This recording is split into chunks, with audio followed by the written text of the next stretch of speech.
En préparant le livre Israël, parlons-en, j'ai demandé à deux assistantes d'aller dans les rues de Bruxelles, demander au hasard aux gens qu'est-ce qu'ils savaient sur l'histoire et sur la situation d'Israël. Les réponses étaient catastrophiques. Il y a en fait une ignorance du public, et je pense que cette ignorance n'est pas due au hasard. Ça fait 60 ans que les médias européens, qui se disent les meilleurs du monde, informent le public, et on constate qu'en fait le public ne sait pas l'essentiel. Je pense que c'est dû à une opération de propagande israélienne relayée par les médias, et je l'ai résumé dans ce que j'ai appelé les 10 grands médias mensonges qui justifient Israël. Le premier grand média mensonge, c'est qu'on nous dit qu'Israël a été créé en réaction au génocide contre les Juifs en 40-45. Ça, c'est totalement faux. En fait, c'est un projet colonial qui est bien plus vieux, qui a été décidé au congrès de Bâle en 1897. Le mouvement nationaliste juif décide de coloniser la Palestine. À ce moment-là, on emploie le mot colonialisme, il n'est pas du tout honteux. Et ils font appel aux puissances coloniales de l'époque pour ce qu'ils se rendent compte qu'ils ont besoin d'être protégés. Ils demandent à l'Empire turc qui n'est pas intéressé, mais l'Empire britannique lui est très intéressé parce qu'il veut absolument avoir des colons qui vont être installés là au milieu du monde arabe, entre la partie ouest et la partie est. Ils veulent affaiblir l'Égypte qui est une puissance qui les inquiète, ils veulent contrôler le canal de Suez qui est la route vers la colonie des Indes qui leur rapporte énormément. Ensuite, les États-Unis vont prendre le relais, eux ce qui les intéresse c'est le pétrole, ils veulent un flic du pétrole. Et donc, création coloniale d'Israël ne date pas du tout de 40-45, c'est bien plutôt, c'est un projet colonial. Il faut rappeler qu'à l'époque, les puissances coloniales européennes se partagent l'Afrique comme un vulgaire morceau de gâteau. Il y a une conférence à Berlin en 1885 avec l'Angleterre, la France, le Portugal, la Belgique, l'Allemagne. On se partage l'Afrique comme un vulgaire gâteau. Il n'y a évidemment aucun Africain qui est invité, je veux dire. Et donc on est vraiment dans l'époque coloniale. Israël, c'est un projet colonial, il faut le dire. Alors, le deuxième grand mythe qui justifie Israël, c'est oui, mais les Juifs, en fait, ils retournent sur la terre dont ils auraient été chassés par l'Empire romain en 70 après Jésus-Christ. Ça, c'est aussi un mythe total, parce que, en fait, j'ai interviewé dans ce livre l'historien Shlomo Sand, qui a lui-même interviewé les historiens, les archéologues israéliens, et tout le monde dit non, il n'y a pas eu d'exode, et donc il n'y a pas de retour. En gros, les populations, elles sont restées là, elles n'ont pas bougé. Bien sûr, il y a eu des invasions, des migrations, des mélanges, mais en gros, elles n'ont pas bougé, les populations. C'est qu'il y a deux conséquences cocasses. La première, c'est que, au fond, les descendants des Juifs de l'époque de Jésus-Christ, c'est les Palestiniens qui vivent là aujourd'hui, maintenant. Et la deuxième conséquence, c'est que, alors, s'il n'y a jamais des gens qui sont partis, quels sont ces gens qui nous disent qu'ils reviennent?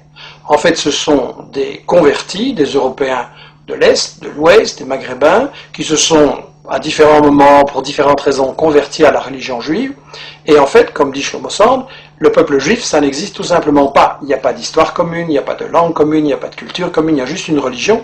Mais une religion, c'est pas un peuple. On ne parle pas de peuple chrétien, de peuple musulman, et donc pas de peuple juif non plus.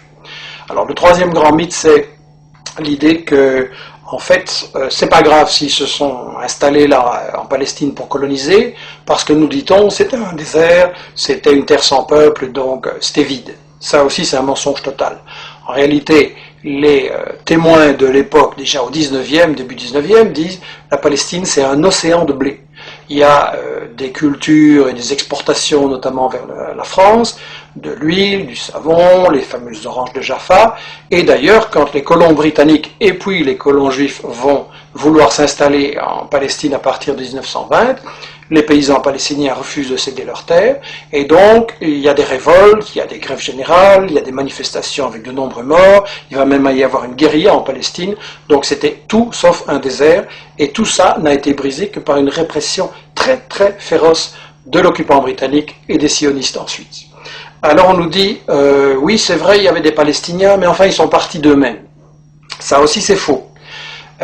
J'ai cru ça moins longtemps, et tout le monde a cru ça, et ça a été la grande version officielle d'Israël, jusqu'à ce qu'on a appelé les nouveaux historiens israéliens, Benny Morris qui est interviewé dans les livres, Papé et d'autres disent non, les Palestiniens ont été chassés par la violence, par la terreur, par toute une opération systématique pour les expulser en fait du pays, pour vider la terre de ses habitants. Donc ça c'est encore un mythe absolu, et ça c'est pour disons la partie historique. l'histoire d'Israël, tout ce qu'on nous cache, qui est très très important à comprendre. Et ensuite, ce qu'on nous dit sur la période actuelle, c'est que de toute façon, Israël, c'est la seule démocratie au Moyen-Orient et que donc il faut la défendre, c'est un État de droit. Premièrement, c'est pas un État de droit, c'est le seul État au monde où la Constitution ne fixe pas les limites du territoire. Dans tous les pays du monde, il y a une Constitution qui dit le territoire il commence là, il s'arrête là, et ça c'est notre pays. Israël non, parce qu'Israël c'est justement un projet d'expansion qui n'a pas de limite, et il y a donc une Constitution en plus totalement raciste qui dit que Israël c'est l'État des Juifs. Ce qui veut dire que les autres sont des sous-citoyens, des sous-hommes, et donc c'est la négation même de la démocratie, une constitution pareille.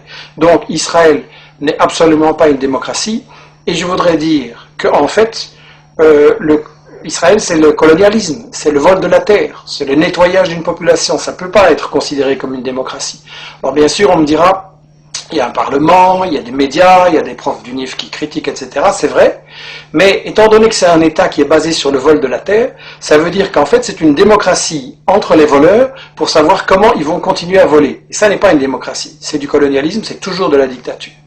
Alors on nous dit que les États-Unis, eux, ceux qui cherchent à protéger, en protégeant Israël et en mettant plus de 3 milliards de dollars d'aide militaire en armement chaque année pour aider Israël à bombarder et attaquer ses voisins, on nous dit que les États-Unis, ce qu'ils veulent, c'est protéger la démocratie au Moyen-Orient. Bien.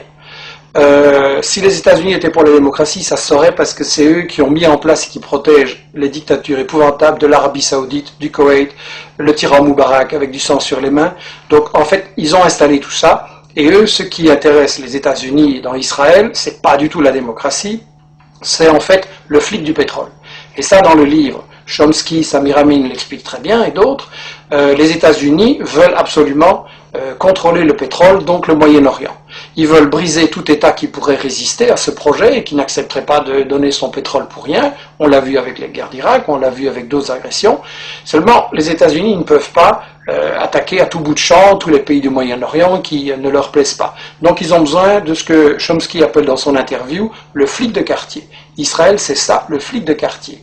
Dans le temps, les États-Unis avaient le Shah d'Iran, une dictature épouvantable qu'ils avaient imposée en renversant le premier ministre élu, Mossadegh, en 1953, et donc ils ont installé une dictature épouvantable. Mais ils ont perdu l'Iran, et donc maintenant, il ne leur reste pratiquement qu'Israël, et c'est pour ça que les États-Unis protègent Israël, alors que celui-ci viole le droit international, viole les conventions de l'ONU, viole l'égalité entre les êtres humains. Donc c'est clair, ça doit être clair, c'est une guerre économique, ce qui est mené là par les États-Unis. Alors l'Europe, elle se prétend plus neutre, elle prétend qu'elle est à la recherche d'une solution entre les Israéliens et les Palestiniens. C'est absolument faux.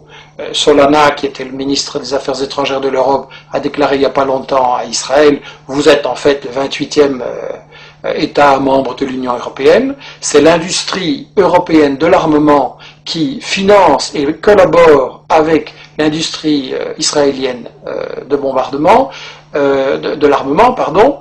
On a des gens comme Lagardère en France et Dassault qui sont tout proches de Sarkozy et qui collaborent avec l'industrie de l'armement israélienne.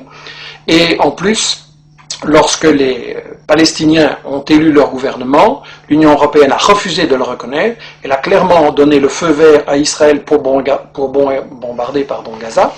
Et donc là, ça doit être très clair que quand Netanyahou, Barak, Olmert et tous ces gens-là bombardent les Palestiniens, c'est Sarkozy, c'est Merkel et c'est les gouvernements européens en même temps qui bombardent. Ça, c'est quelque chose qu'on doit dire clairement à notre opinion. Alors, quand vous dites ce genre de choses, quand vous racontez la véritable histoire de la Palestine et d'Israël, quand vous montrez les intérêts scandaleux des États-Unis et de l'Europe, alors tout de suite, évidemment, on essaye de vous fermer la bouche en disant que vous êtes un antisémite. Enfin bon, disons un raciste anti-juif. Il y a une chose qui doit être très claire. Quand on critique le gouvernement d'Israël, on n'est pas raciste anti-juif, au contraire, on critique un gouvernement qui nie l'égalité entre les êtres humains, entre les juifs et les musulmans. Et donc on veut au contraire que soit possible un avenir, une paix, une entente entre les juifs, les musulmans, les chrétiens et les laïcs au Moyen-Orient, et c'est pour ça qu'il faut arrêter le gouvernement d'Israël dans ses crimes, parce qu'il ne